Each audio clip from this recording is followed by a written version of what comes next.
friends, good morning. Today also I am very happy to meet you all by bringing some inspirable and ignitable words from God.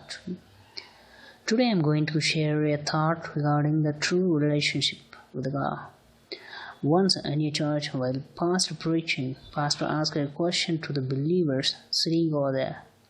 As if I put the Jesus statue and Satan statue at the doorsteps of this church, which will you choose?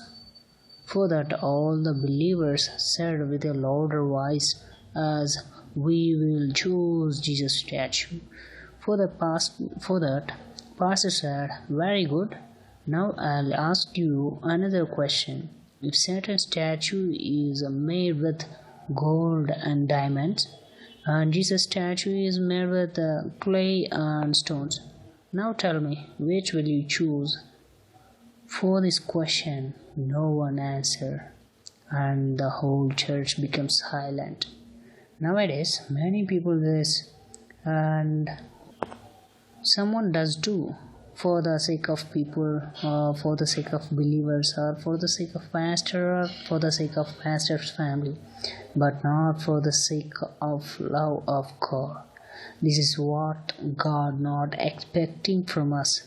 Let me allow to explain it clearly with a small story.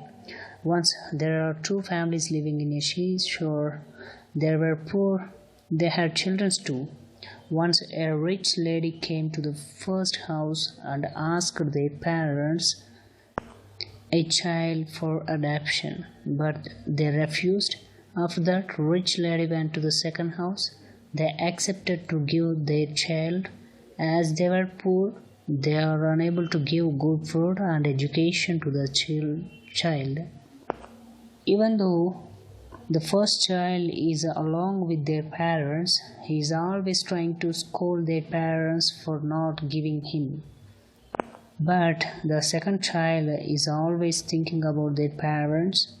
After a long time, that adopted son became a very big businessman and came back to his parents to bring them to stay along with him in his palace.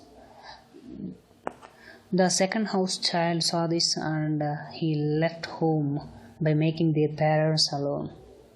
Even first house child lived a life along with their parents physically, but he is not in their parents' presence mentally, so that only at least he left their parents, and this is not a true love or a true relationship.